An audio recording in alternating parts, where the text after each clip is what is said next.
Hey, church. It's Monday, the 30th, and just wanted to update you, give you another Devo for today. And this passage I shared with our staff. We had our staff meeting on a video conference call again for the second week this week. And just as a passage I shared with them that's kind of been on my heart. It's out of Colossians 4, verses 2 down through 6. Continue steadfastly in prayer, being watchful in it with thanksgiving.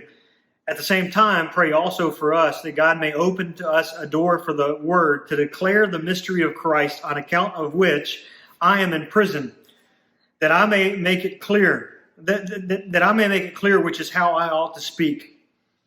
Walk in wisdom toward outsiders, making the best use of the time.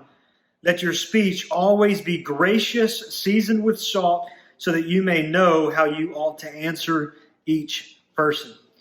Every one of those verses can so be applied to what we're going through right now with this coronavirus situation, and just with living in this reality as it is at this time. But wanted to especially hone in on that last verse. Let your speech always be gracious, seasoned with salt, so that you know how you ought to answer each person. In this time that we're going through right now, people are stressed, and you see it online. You see it on comments. I've been watching pretty much every news conference as I try to help us make wise decisions as a church.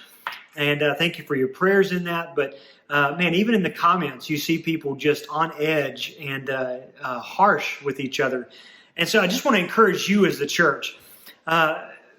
Let your speech be gracious. Let it be seasoned with salt.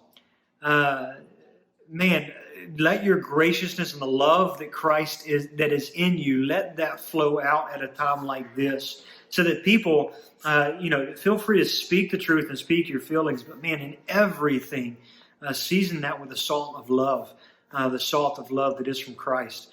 Let's not be hateful. Let's not join in on all the negativity that's going on and on people attacking each other. But let people see a difference in us in this day and time that they don't have in themselves. I'm convinced that God can use this in incredible ways to grow His kingdom. And so let's not waste this time, but let's use this time and make the most of it, as we're challenged to in that passage. You guys have an awesome night. Have a great time. Brian and I are both going to be bringing you these Devos this week. He's bringing a couple days for us. But thank you so much. Know that we love you. We're praying for you. We're praying for your health, praying for your safety, for your mental health as well, going through all of this. If we can do anything for you, please don't hesitate to reach out. All right? Have a wonderful night, and we'll see you on here tomorrow.